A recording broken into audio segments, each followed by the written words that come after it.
ये तो बेचारे बलि का बकरा बन गए। इनके माध्यम से संदेश बढ़ाना चाहते होंगे वो लोग। राक्षस थे वो लोग, आतंकवादी। देखिए, वाद शब्द जो है ना, ये एक दृष्टिकोण को निरूपित करता है कि ये समाजवादी हैं, ये अमुकवादी हैं, ये अमुकवादी हैं, ऐसे आतंकवादी। वो भी एक दृष्टिकोण है, ये दृष्टिकोण है। आतंकवादी कहना बंद करो, राक्षस कहना शुरू करो। राक्षस थे ये लोग, नर पिशाच।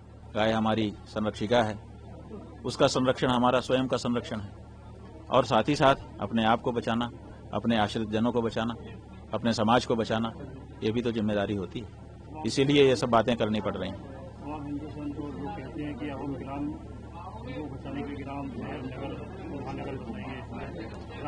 बात यह है कि कुछ भी बसा लीजिए, जब तक आप सच्चे हिंदू नहीं बनेंगे तब तक नगर बसा लेने से कुछ नहीं होता है। आप बसा लीजिए, आप देश बना लीजिए, लेकिन आपके अंदर वो पोटेंसी कहाँ है? गाय को मारा जाता हुआ देखकर, बोटी बोटी काट के बेचा जाता देख करके आपका खून अभी तक खौल नहीं रहा है।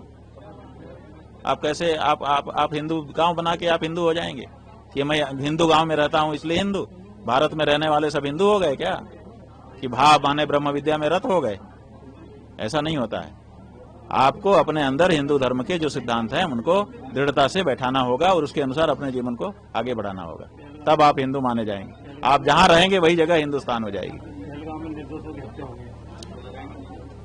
बात यह है कि निर्दोष तो बलि का बकरा बन गए।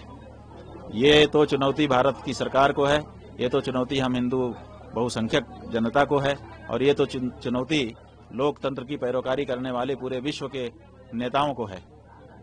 ये तो बेचारे बलि का बकरा बन गए। इनके माध्यम से संदेश बढ़ाना चाहते होंगे वो लोग। राक्षस थे वो लोग, आतंकवादी। देखिए, वाद शब्द जो है ना, ये एक दृष्टिकोण को निरूपित करता है कि ये समाजवादी हैं, ये अमुकवादी हैं, ये अमुकवादी हैं, ऐसे आतंकवादी। वो भी एक दृष्टिकोण है, ये दृष्टिकोण है। इसलिए आतंकवादी कहना बंद करो, राक्षस कहना शुरू करो। राक्षस थे ये लोग, नर पिशाच। इससे ये आतंकवादी शब्द उनके लिए ठीक नहीं है। ऐसा देखा गया कि हिंदू बोलकर उनको हत्या की। हाँ, वही तो। इसका मतलब लक्षित हिंसा है। इसका मतलब है कि हिंदू समाज के खिलाफ कोई चुनौती दे रहा है, टाल ठोक रहा है, और हिंदू समाज को उसके लिए अब तैयारी कर लेनी पड़ेगी, क्योंकि इसका मतलब है कि ये तो एक घटना करी गई है। इसी तरह की घटनाएं बारंबार होंगी, और अगर हमने प्रतिकार नहीं किया तो इसलिए हमको इसके लिए बहुत तगड़े से तैयार होना पड़ेगा। प्रदीप मिश्रा जी ने भी कहा है कि विपक्ष के सांसदों को भी वहां जाना चाहिए, डरना चाहिए। पक्ष विपक्ष की कोई बात नहीं है। यहाँ देखिए, हमारे यहाँ नीति है कि जब घर में कोई बात होती है तो हम 5 कौरव पांडवों की बात है, वहां पे नीति कही गई है महाभारत में कि जब हमारे आपसी बात होगी तो हम 5 और 100 होंगे, जब बाहरी कोई आ जाएगा तो हम 105 होंगे। तो जब बाहर ऐसी कोई घटना होती है उसमें क्या पक्ष क्या विपक्ष, हम सब भारतीय हैं। हम सब खड़े होकर के एक तरफ से हल्ला बोलेंगे।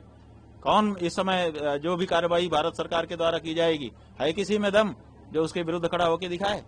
और क्यों खड़ा होगा? वो भी भारत से उतना ही प्यार करता है। तो इसलिए इस समय सब उनके साथ खड़े हैं। लेकिन समस्या ये है कि वो क्या करते हैं, वो तो उन्हीं को तय करना। देखिए, हम समझते हैं कि सबसे पहला कदम अगर सरकार को उठाना चाहिए तो वो जिम्मेदारी तय करना चाहिए कि किसकी जिम्मेदारी हुई कि ये हाथ झुलाते हुए असलहा लेकर के लोग आए और मार करके चले गए। किसी न किसी की जिम्मेदारी तय करिए, उसको दंडित करिए, ताकि हर पोस्ट पर बैठा व्यक्ति अपनी जिम्मेदारी निभाए। और अगर वो नहीं करते हैं, आप भुला देते हैं उस बात को, और भुला करके हम तो ये करेंगे, हम तो ये करेंगे, हम तो ये करेंगे कहते हैं, तो आपने तो बहुत कुछ किया था इससे पहले भी, उसके बाद फिर इस तरह की घटना कैसे घटने लग गई? तो ये बार बार होता रहेगा।